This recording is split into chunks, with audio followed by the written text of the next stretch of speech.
Hey guys, welcome back to a brand new video here on the channel and a very big happy Batman Day. Even though it was Batman Day here yesterday, it's Batman Day in the United States. This one is actually marking 85 years of Batman being around, and with that, I thought I'd do my tier list ranking of the live action Batsuits. So sit back, relax, get excited, tweak your bat nips as we do my tier list ranking of the live action Batsuits. So a bit of housekeeping. These particular Batsuits that I'm going to be doing my tier list ranking for are going to be the modern day Batsuits. So we're going to be starting with Keaton in 1989's Batman, right up until Keaton's Batsuit in The Flash, which came out last year. But I just don't want to ignore what has come before that. So with that, we have a few honorable mentions. And starting off, we have Lewis Wilson's Batsuit from Batman in 1943. We then have Robert Lowry from Batman and Robin in 1949. Next up is an interesting one, and one that I didn't actually know about. There was a test suit and a previous actor before Adam West in the 1966 Batman film. Now this is Lyle Wagner, I think, and this very interesting looking, almost Gotham by Gaslight inspired Batsuit. And then of course, the man, the myth, the legend, Adam West himself. Now the reason why I'm doing these as honorable mentions is because by the time they got to Keaton's Batsuit in 1989, the costume technology had changed drastically. Like what we see with these old style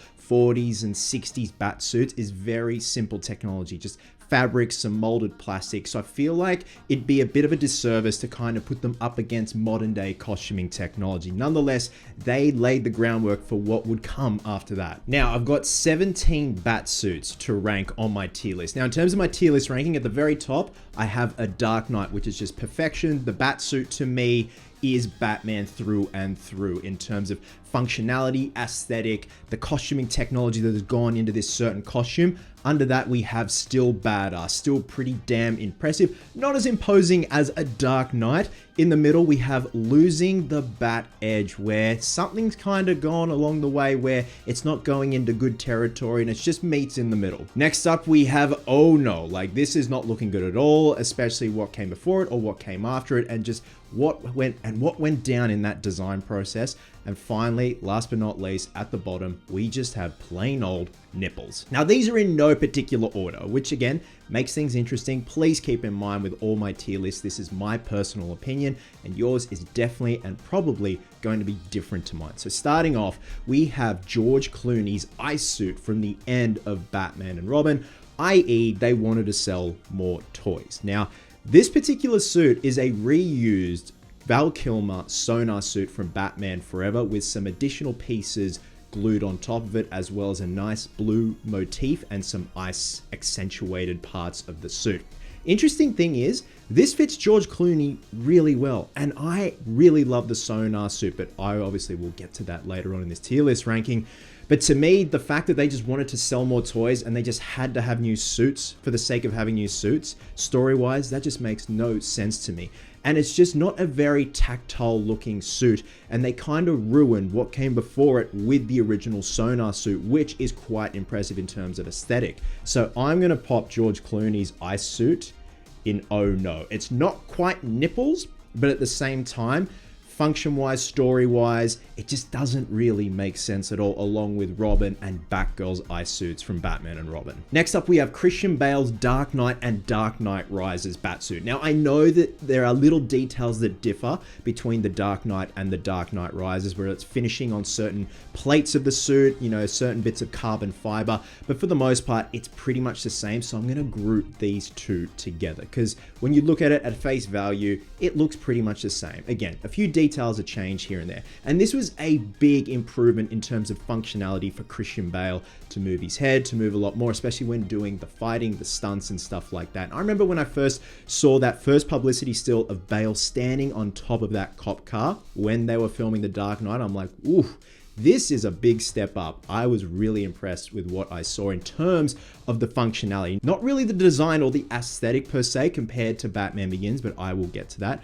Nonetheless, this really changed the game for Batsuits moving forward. So I'm gonna pop the Dark Knight / the Dark Knight Rises suit in still badass. You know, the inclusion of urethane, the urethane cowl, the urethane plating would make these suits last a lot longer, and they were mounted on like a special sports mesh kind of fabric. It's not comfortable to wear at all, but at the same time, you can still move in the suit a lot better than the Batman Begins suit. Next up, and you guys know where this one's gonna go for me. You know how much of a big Batfleck fan I am.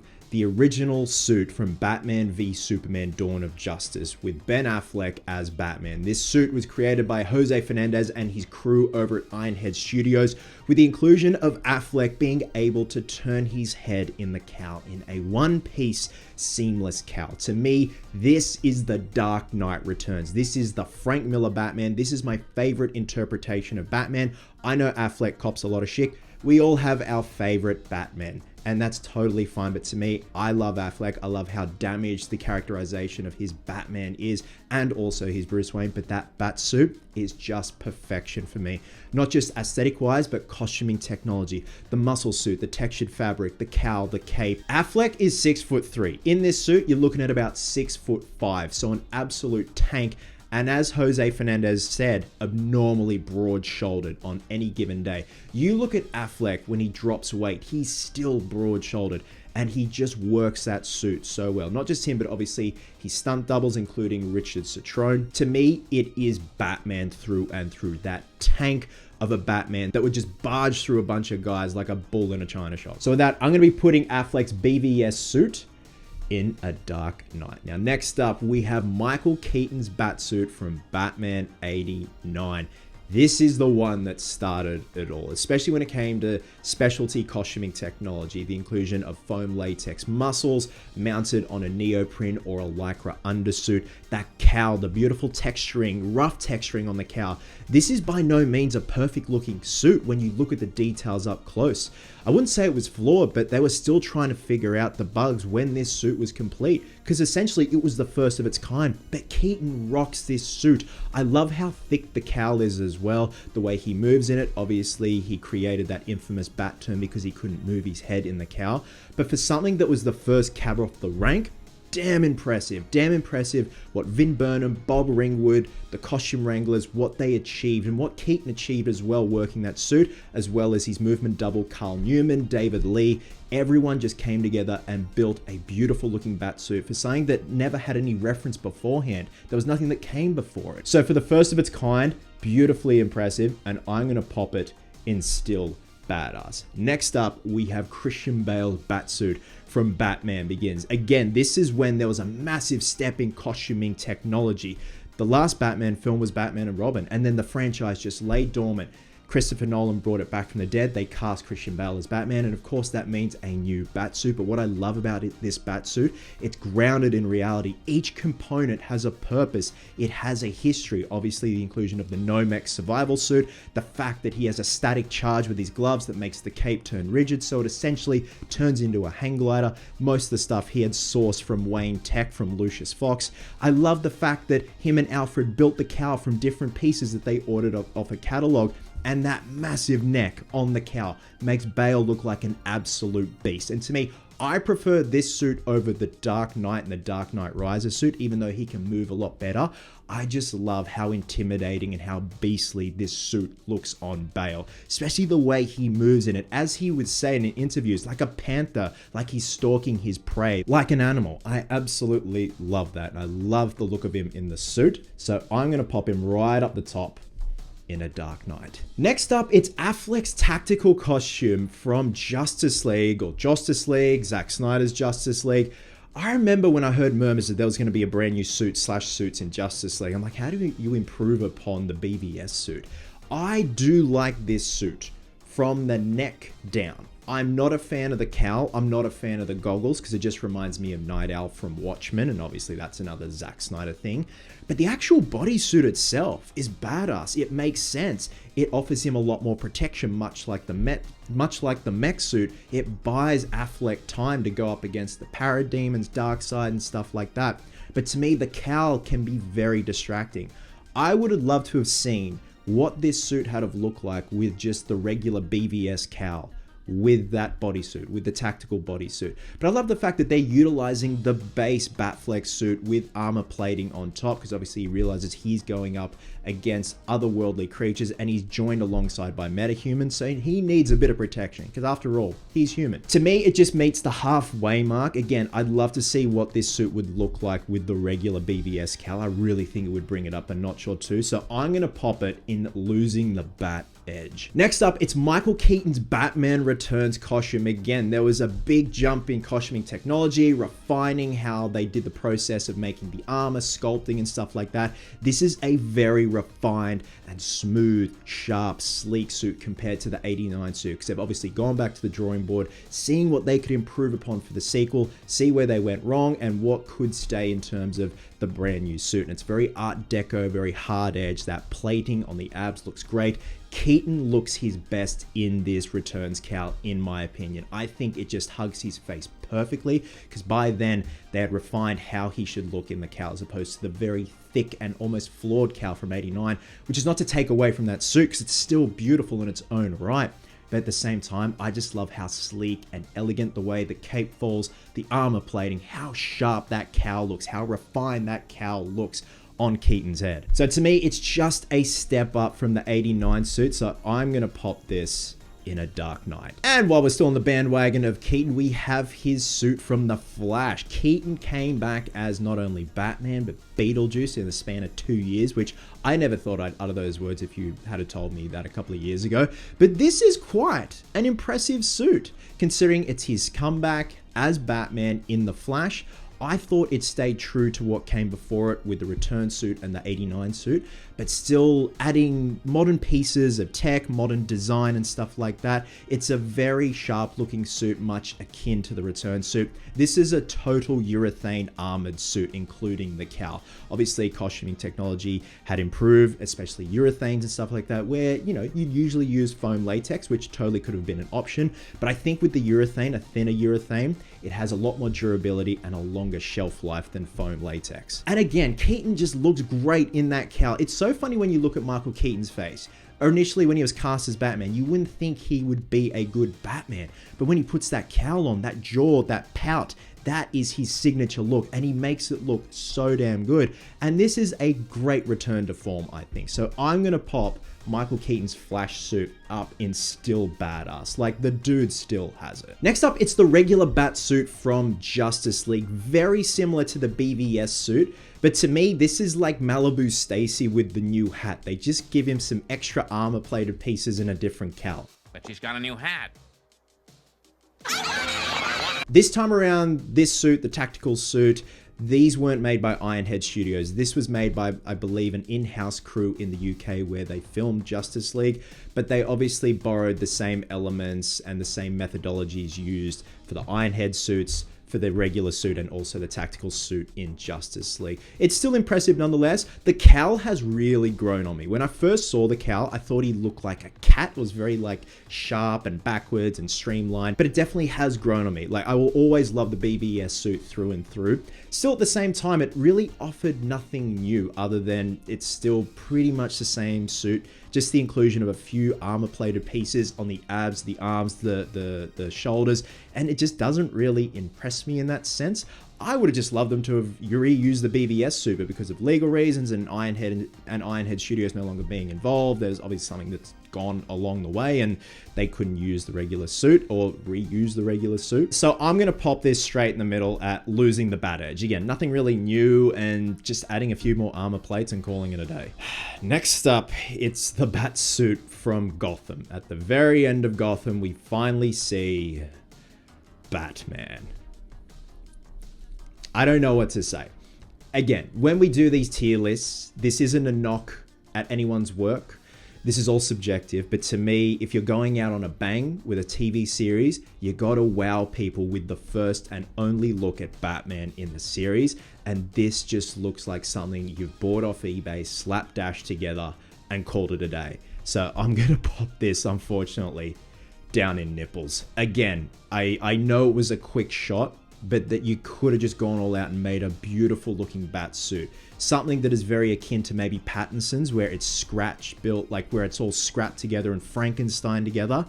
but that odd looking cowl that just looks like a thin Ruby's licensed cowl just doesn't do it for me. Next up is another Affleck one, and this is a beauty and a half because it's just so unique. The Nightmare Batsuit from the Nightmare sequence in BVS, and also the additional footage from Zack Snyder's Justice League. When I first caught a glimpse of this in one of the first few trailers of BVS back in 2015, I was instantly in love. I thought they were going to do like a Gotham by Gaslight sequence in the film, and it is very akin to Gotham by Gaslight with the goggles, the trench coat, the scarf, but the Nightmare timeline is something I would have loved to have seen in an entire movie. It's like Batman meets Mad Max. Affleck looks great, not only in the cowl, the goggles, the trench coat, the combat pants, the drop holster with the Colt. He's also got the Scar-L. It just works. I know a lot of people have problems with that particular storyline, the fact that he kills people, he's using guns, but at that point, it's the apocalypse, shit's gone awry, Superman's taken over. He is essentially now a soldier and does what he has to do to survive. And I just love the look. Like, I have the Hot Toys Nightmare Batman. I'm going to be doing a custom collectible on that. I'm actually getting the head sculpt sent back right now that was specifically and professionally painted by a dear friend of mine. And I just absolutely love it. I've cosplayed as Nightmare Batman for the longest time, and it was just something refreshing and badass to see. And again, it just would have made for such a good standalone film. So I am going to pop him up in a Dark Knight. And then we have the complete opposite end of the spectrum with Batfleck's final appearance in The Flash with his motocross tactical Batsuit, whatever you want to call it, from The Flash. Talk about going out on a whimper. I was so excited when they announced that Affleck was going to have his final turn as Batman in The Flash. I'm like, oh my God, are they going to reuse the BVS suit, maybe the Justice League suit? And then we saw photos of Rick English, his stunt double, on the bike with a very different looking suit. And I thought, you know, it's a bit loose, but that could be the stunt suit to allow a bit more movability for Rick to maneuver on that bike. But ultimately, that's not the case. That was pretty much the hero suit. I do appreciate that they tried to make the cowl and the cape all seamless, and we also have the dark blue, the gray motif, which is very comic accurate. I love that. They're trying something different, but at the same time, this is such an underwhelming suit, especially on Affleck too, who makes a good looking Batman with that whopper of a chin. It just didn't do it for me, and it just went out on an absolute whimper. So I'm going to put Affleck's final swan song as Batman from The Flash with that tactical motocross Batsuit in nipples. All right, we are down to our last five. We have Val Kilmer's sonar suit from the end of Batman Forever. This is a severely underrated Batsuit. This would have been great if this was the Batsuit they used in the entire film, possibly with a nice matte black motif and a gloss bat chest emblem, very much akin to the Batman Begins suit. I love the way Kilmer looks in this suit. It's a beastly looking suit, but I also love that it serves a purpose in the story. The Batcave's been destroyed by the Riddler. He has no more Batsuits except the test sonar prototype suit, and it just looks great. Obviously, they reutilized that in Batman and Robin, and just it kind of ruined it by then with what they did to it in terms of the paint, the add-ons. But to me, this is a really impressive Batsuit, and it just has that imposing aesthetic. The cowl is chunky, it's beefy, all the hard edge, beautiful sculpting done by Jose Fernandez. It's severely underrated. I would have loved to have seen more of it in terms of screen time. If it was the Batsuit in the entire film, happy days. So I'm actually going to pop the sonar suit in a Dark Knight. I just really think it's a beautiful looking suit in a not so great film. Next up, we have George Clooney's regular Batsuit from Batman and Robin. Nipples aside, this, along with the Robin suit, because I used to own a screen use Robin suit, they are beautiful pieces of costuming technology. The way they were designed, fabricated, sculpted, molded, casted, painted meticulously with beautiful paints, the way these costumes read on camera is incredible. Again, regardless of the nipples, I actually really dig this suit. I think Clooney does look good in a Batsuit. He doesn't make a good Batman per se, but he does rock the cowl. But I think in terms of the design, you know, obviously you could have gone without the nipples and toned back the hard edge muscular sculpture and made it very similar to the 89 suit where it's subtle muscles and pecs and abs and stuff like that. I love how the color shifts on this suit from sometimes, you know, a satin black to those beautiful ice blue silvers and stuff like that. And even at one point during the beginning of filming, Clooney was actually wearing Kilmer's cowl before they had finished his cowl and cast that up in foam latex, as you can see right here in the museum sequence. Again, I know it cops a lot of shit, but I really just dig it. In terms of functionality, it is completely useless. It's just more for show, and that's the very Schumacher thing. Everything's for show. Nothing really serves a purpose story-wise, unless it's the sonar suit, which makes total and utter sense. But you know what? I'm going to pop it in losing the bad edge. Like, it's just in the middle. I still really dig it nonetheless, and it's just obviously in a wacky, batshit crazy film. Third last, we have Ben Affleck's mech suit from BVS. So this is very akin to the Dark Knight Returns from Frank Miller when Batman is going up against Superman. This is essentially like a prototype suit that he's probably had lying around in the cave. In terms of translating something from comic book pages to live action, this is bloody impressive, and it is imposing at the same time. And the fact that it was a practical suit for the most part, there were some instances where Richard Citrone or Ben Affleck were wearing certain parts of the suit and the rest was all CGI'd in, just to make movement a bit easier. But for the most part, it was a full practical physical suit that the actors and the stunt performers could move in. And I think it looks great. I love that we finally have glowing eyes, even though it's not on a regular Batsuit per se. It's still amazing to see it up on screen, and it's such a badass fight, even though it lasts a couple of minutes. So I'm going to pop this in still badass. It's not a Dark Knight, but at the same time, it's a beautiful interpretation from something that started out in the comics. Second last, it's Robert Pattinson's Batsuit from The Batman. What I love about this suit is it tells a story with the accessories, the belt, everything. You can just tell it's scratch built, kit bashed, Frankenstein together by Bruce and Alfred, stuff that they've found along the way. I love the fact that the base strap of the belt is like a police belt with the woven leather. He's got battens and stuff like that. I love he has adrenaline on him as well. I love the fact that he has regular army boots with spats over it. It's very homemade. It's very year 2 Batman. And obviously there's going to be an evolution whether we see a brand new Batsuit in the Batman Part 2 or Part 3. I really hope we do. It just makes more sense that he'd probably have to upgrade his tech. I love that the emblem tells a story. I know we initially thought it was parts of the gun that killed his parents, but it's actually just a knife, and that makes total and utter sense. I'm not the biggest fan of the cowl. I do like the inclusion of having almost like skull-like features on the sides, on the temples, but I do like the fact that it seems stitched, homemade, there's plating under there, it's scratched. It is a beautifully made suit. The cowl is urethane and it's been treated and painted to look like leather, and the artisans have done an incredible job. To me, it still doesn't completely wow me, but for something that's supposed to be a year 2 Batsuit, it makes total and utter sense to me. So I'm gonna pop it in still badass. And last but certainly not least is Val Kilmer's Panther suit. This is a very sleek and sexy suit. Something that was very different compared to Batman Returns by the time Batman Forever rolled around. Obviously the inclusion of nipples. Jose Fernandez had returned. He was 26 years old when him and the costuming crew fabricated these suits along with the Robin suits for Batman Forever. Val Kilmer looks fucking glorious in this suit. He wears that cowl so well. Very akin to the Batman Returns suit. Just hard edge, sharp, sleek, very much like a Panther, and that's why they call it the Panther suit. I would have loved to have seen what this suit had to look like with a matte black. I still love the yellow emblem. Would have loved to have seen what it like, you know, with like a nice gold belt, very like Returns in 89 motif. But for the most part, I really like the Panther suit. And I know there is a big fan base for it too. You see a lot of cosplays, a lot of replicas out there.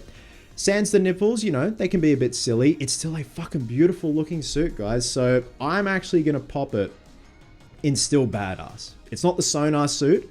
Still pretty impressive nonetheless. Nipples and all. And there you go, guys. Those are my tier list rankings of the modern era live action Batsuits. With that being said, let me know your favorite Batsuits down below. Have an absolute happy Batman day. Now, tomorrow I'm actually going to be doing a video on another prop store auction that's coming up where they're auctioning off from Warner Brothers some Batsuits, including a Batfleck cowl from BVS. So it's going to be great to see all those up close with the photos, the details. So I'm going to be going over them, seeing what the estimates are as well. I haven't had a proper look yet. I'm going to save that for the video. So that's going to be a fun one. Love you guts, and I'll catch you in the next one.